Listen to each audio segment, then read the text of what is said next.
Hello student, welcome welcome welcome. तो स्वागत है आपका एसके क्लास नुकसान में। तो आज मैं आपके लिए लेकर आया हूँ बहुत ही दमदार और मजेदार वीडियो, जिसके अंदर हम आज एसआई और सीआई के बारे में समझेंगे।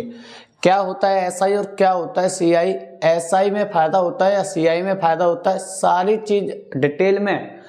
चीज़ों को डिटेल में पढ़ेंगे।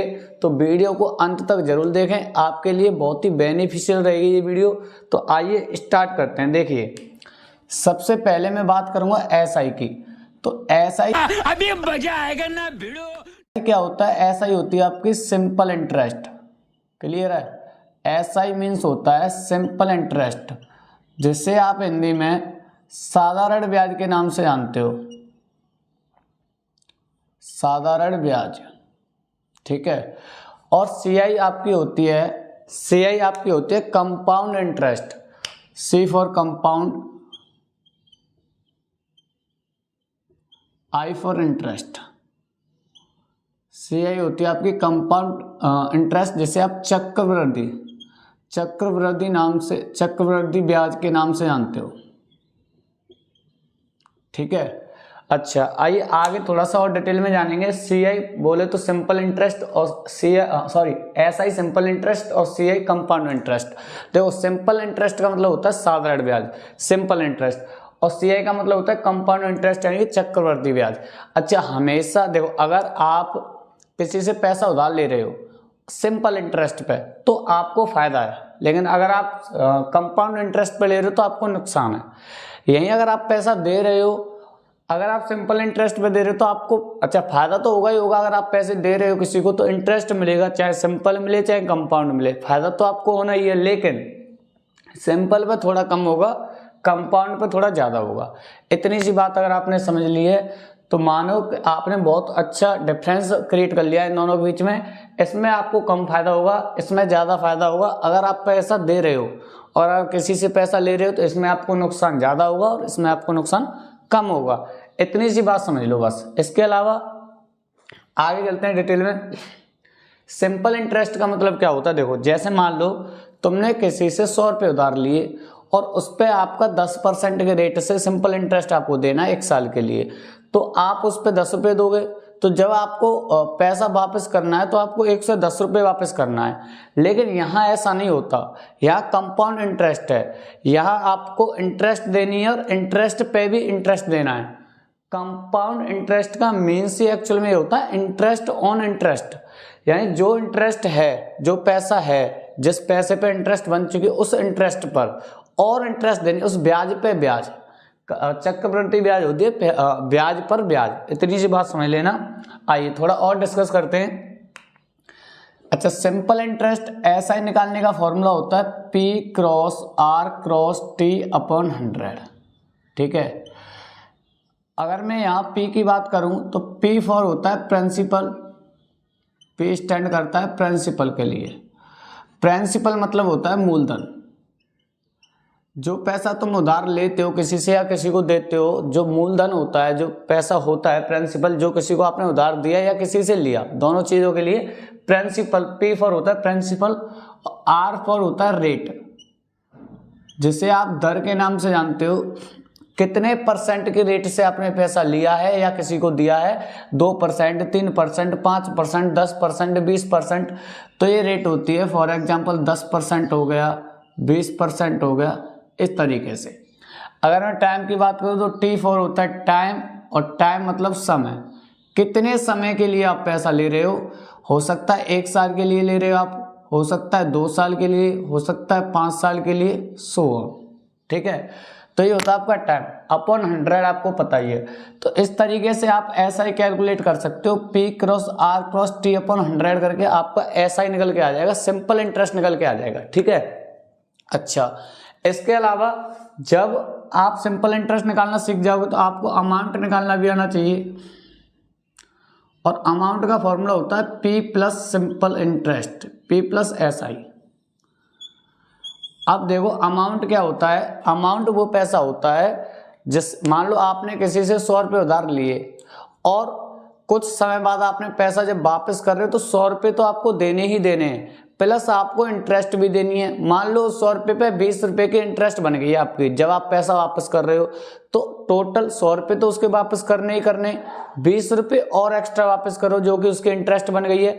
तो जब आप 120 रुपीज 120 रुपये उसको वापस कर रहे हो जिससे आपने पैसा लिया, तो 120 रुपये उसका अमाउंट होगा।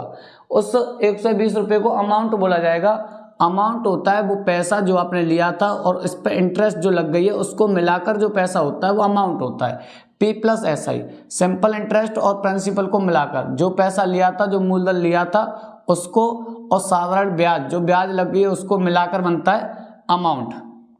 इतनी सी बात तुम्हारे समझ में आ गई होगी, ऐसे निकालते हैं अमाउंट। ये हो गया SI का फंडा। ठीक है, थोड़ा और डिटेल में बता देता हूँ। देखो SI में मान लो आपने किसी से 100 रुपये उधार लिए, तो वो 100 रुपये आपका हो गया प्रिंसिपल। अब मान लो 3 साल के लिए लिए और मान लेते हैं कि 10% के हिसाब से लिए। ठीक है, तो देखो 100 रुपये पे 10%। और अगर तुम लोग नए हो तो सब्सक्राइब करो, वो जो लाल वाला बटन है उस पर फूट फेंक के मारो या फिर मोमबत्ती, मुझे नहीं पता, बस क्लिक हो जाना चाहिए। के हिसाब से पहली साल आपके 10 रुपये बन जाएंगे। ठीक है, फर्स्ट ईयर पहली साल में, अगली साल फिर 10% के हिसाब से 100 रुपये पे 100 रुपीज पे कैलकुलेट होगा। ऐसा ही हर साल 100 रुपये पे ही आपको ब्याज देनी है, ना कि आगे 100 रुपये पे ही ब्याज देनी है आपको हमेशा। फिर 10% अगली साल बन जाएगा, फिर 10 रुपये बन जाएगा, फिर थर्ड ईयर बन जाएगा 10 रुपये, ऐसे करके 3 सालों में टोटल आपका बन जाएगा 30 रुपये। ठीक है, तो अब आप 3 साल बाद जब पैसा वापस करोगे जिससे आपने पैसा उधार लिया है, तो वो पैसा होगा अमाउंट, जो कि पहले आपने 100 रुपये लिया था, 30 रुपये 3 सालों में उसकी ब्याज बन गई, तो 130 रुपये तुम उसको वापस करोगे। इतनी सी बात समझ में आ गई तो बोलो हाँ। इतनी सी बात आपकी समझ में आ गई तो बोलो हाँ।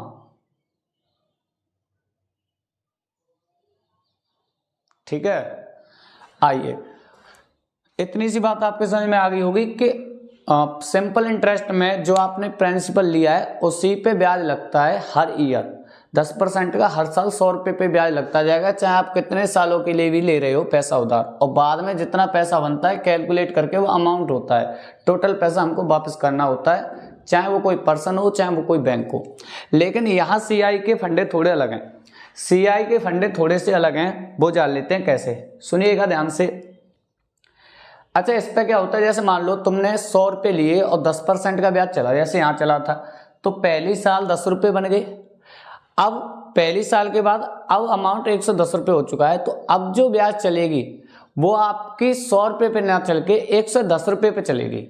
ठीक है, अब 100 रुपये पे ब्याज नहीं चलेगी, अब 110 रुपये पे चलेगी। और आप ही बताओ, अगर 100 रुपये पे चलेगी तो ब्याज कम लगेगी, 110 पे चलेगी तो ज़्यादा लगेगी। मतलब जितना बड़ा अमाउंट होगा, जितना बड़ा प्रिंसिपल होगा, जितना ज़्यादा पैसा होगा, उतनी ही ज़्यादा ब्याज कैलकुलेट होगी। भाई 100 रुपये पे कम होगी, अब बात करूँ मैं 10,000 की, तो उस पर तो ज़्यादा ब्याज हो जाएगी।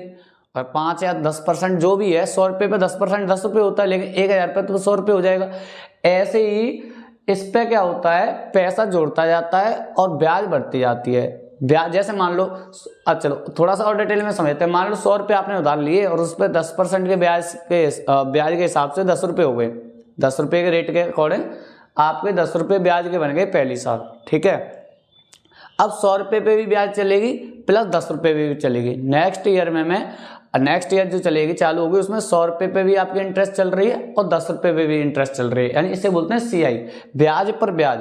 अब जो ब्याज बन चुकी है उस पर भी ब्याज चल रही है, और उस 10 रुपये का भी 10% निकाला जाएगा, कितना बनेगा, तो 100 रुपये का 10%, 10 रुपये तो चलेगा ही चलेगा, और इस 10 रुपये का कितना बनेगा वो भी। फिर अगली ईयर फिर ऐसे चलेगा, उसकी जो ब्याज बन जाएगी उन तीनों पर चलता जाएगा। तो ऐसे कैलकुलेट होता है CI। अच्छा, अगर मेरे को CI निकालना है तो फॉर्मूला क्या होता है, इसके लिए सबसे पहले मुझे अमाउंट निकालना पड़ेगा, और अमाउंट का फॉर्मूला होता है P ब्रैकेट में 1 + R/100 की पावर n। ये फॉर्मूला होता है अमाउंट निकालने का। अगर आप अमाउंट निकाल लोगे तो CI तो निकाल लोगे, CI होती है अमाउंट माइनस प्रिंसिपल।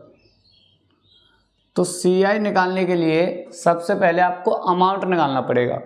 जब अमाउंट आ जाएगा, अमाउंट वो पैसा है जब तुम लास्ट में जमा करोगे, और उसमें से अगर आपका प्रिंसिपल माइनस हो जाए तो आपको पता लग जाएगा CI कितनी लग गई है। मान लो आपने 100 रुपये उधार लिए और बाद में आप 150 रुपये किसी को दे रहे हो, तो 100 रुपये तो आपका प्रिंसिपल था, 150 रुपये अमाउंट है। जब 150 में से 100 जाएगा तो 50 रुपये बचेगा, वो 50 रुपये आपका CI होगा। अमाउंट में से प्रिंसिपल घटा के पता लग जाता है कितना CI लगा था इस पर, ठीक है। तो अमाउंट निकालने का फॉर्मूला होता है P ब्रैकेट में 1 + R/100 की पावर n। अच्छा, R जो है यहाँ पर, R जो है रेट ऑफ इंटरेस्ट है, रेट ऑफ इंटरेस्ट है, यानी कि ब्याज की दर, ठीक है, ब्याज की दर। अब आगे अगर मैं n की बात करूं, n क्या है, n है यहां पर पीरियड ऑफ टाइम। n क्या है, n वो चीज है कितने टाइम के लिए, 2 साल के लिए, 3 साल के लिए, 4 साल के लिए, 5 साल के लिए। तो n की वैल्यू होती है पीरियड ऑफ टाइम, यानी कितनी अवधि के लिए आपने, कितने समय के लिए पैसा लिया है, 1 साल, 2 साल, 3 साल, ठीक है। अच्छा, CI में आपके केसेस बनते हैं, कई केस बनते हैं CI में, 2-3 केसेस बनते हैं जिससे आप कैलकुलेट करोगे अमाउंट निकालना। ये हो गया आपका, जब आपको देखो ये वाला केस कब है, ये वाला केस जब है व्हेन CI कंपाउंडली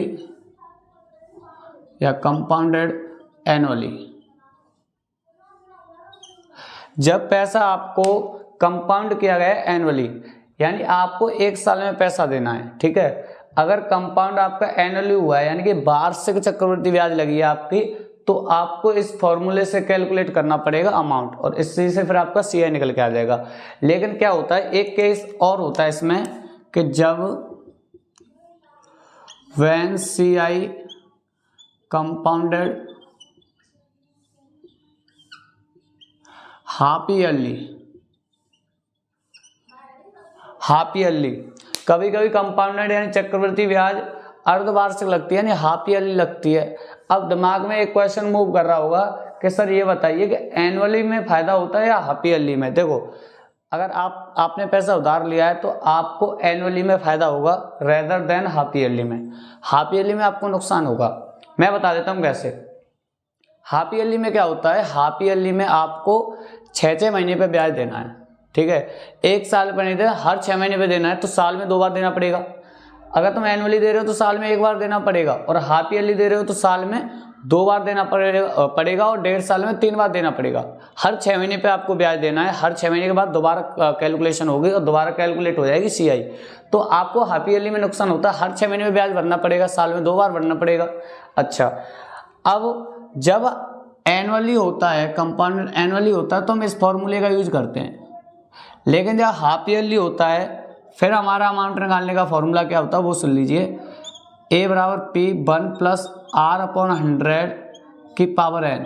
ये क्या हुआ, अब आप सोच रहे हो सर ये तो सेम फॉर्मूले, लेकिन बट ये फॉर्मूला तो होता है, लेकिन जो रेट होता है ना वो हाफ हो जाता है, रेट जो है आधा हो जाता है, और टाइम जो है 2 टाइम्स हो जाता है। ये चीज़ें आपको याद रखनी है।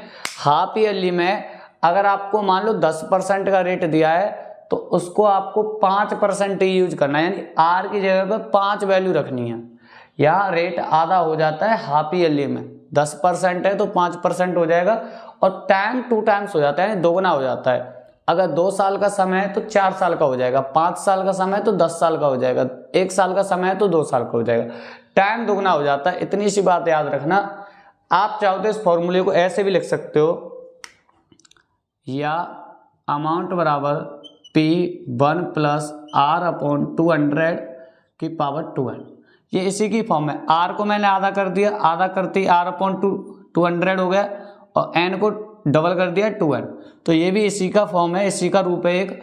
तो ऐसे कर सकते हो, या तो आप इसी फॉर्मूले का यूज करें, R को आधा कर दे, टाइम को डबल कर दे, या R और T जो क्वेश्चन में गिवन है आप यहाँ ज्यों के त्यों पुट कर सकते हो और आंसर आ जाएगा। दोनों का मतलब एक ही है, इतनी सी बात आपको याद रखनी है। अच्छा, एक और केस होता है जिसको मैं बता देता हूं, third case, when time is fractional. कभी कभी क्या होता है कि मान लो आपसे CI निकलवा रहा है या अमाउंट निकलवा रहा है और टाइम आपका फ्रैक्शन में है, जैसे सीधा सीधा टाइम नहीं था, वो सीधा सीधा टाइम है 2 साल 3 साल 1 साल 4 साल 5 साल 6 साल, तो आप कैलकुलेशन कर सकते हो, क्योंकि जितना टाइम है उतनी पावर हो जाएगी, बाद में इसको कैलकुलेट करोगे तो उतनी पावर आ जाएगी। लेकिन जब टाइम फ्रैक्शन में होता है तो मान लो अब 3/2 आ गया फ्रैक्शन में, तो अभी आप इसको कैलकुलेट नहीं कर सकते, क्योंकि 3/2 क्या होता है, 2 की पावर 3 हो तो हम कह सकते हैं 8 हो गया, लेकिन 2 की पावर 3/2 हो गया तो आपके लिए थोड़ी सी कष्ट वाली बात है। इसलिए मैं बता देता हूं, इसके लिए जब टाइम फ्रैक्शनल हो तो आपको क्या फॉर्मूला यूज करना है, देखो फिर आपको अमाउंट कैसे निकालना है, P 1 + R/100 की पावर n, 1 + R/100 की पावर कुछ नहीं 1 आएगा यहाँ, ठीक है। लेकिन एक बात याद रखना, ये n क्या है, देखो यहाँ एक और चीज आएगी, देखो मान लो टाइम फ्रैक्शनल है और टाइम मान लो 2 होल में 1/2 ईयर है, ये मैंने 2.5 साल का समय दे दिया, तो ये जो होल है 2 साल तो पूरा है, आधी साल फ्रैक्शन में, 2 साल तो कंप्लीट है, होल टाइम है 2, तो यहाँ जो n है यहाँ तो आएगा 2, इस वाली n की जगह पर तो 2 आएगा क्लियरली, और ये जो फ्रैक्शनल है 1/2 वो यहाँ r के साथ मल्टीप्लाई करेगा, यानी 1/2r हो जाएगा, ठीक है। यानी इस फॉर्मूले को ऐसे मॉडिफाई किया गया है कि A = P 1 + R/100 की पावर n और 1 + R/100 की पावर 1, लेकिन इस r के साथ ये जो फ्रैक्शनल टाइम है उसका मल्टीप्लाई हो जाता है, इस r के साथ ये जो फ्रैक्शनल टाइम है इसका मल्टीप्लाई हो जाता है, और जो कंप्लीट टाइम होता है वो टाइम यहाँ आता है इस n की जगह पे, इस r के साथ 1/2 का मल्टीप्लाई हो जाएगा, और ये जो आगे कंप्लीट टाइम 2 है वो यहाँ पे आएगा, और r आपको गिवन होगी क्वेश्चन में, p आपको गिवन होगा, तो आप कैलकुलेशन करके आंसर ला सकते हो। आई होप आपको वीडियो पसंद आई होगी, और वीडियो पसंद आई तो इसे लाइक करके जाना, दोस्तों के साथ शेयर करना, और ऐसी वीडियो देखने के लिए चैनल को कर लीजिए सब्सक्राइब। तो मिलते हैं नेक्स्ट वीडियो में। और अगर तुम लोग नए हो तो सब्सक्राइब करो, वो जो लाल वाला बटन है उस पर फूट फेंक के मारो या फिर मोमबत्ती, मुझे नहीं पता, बस क्लिक हो जाना चाहिए।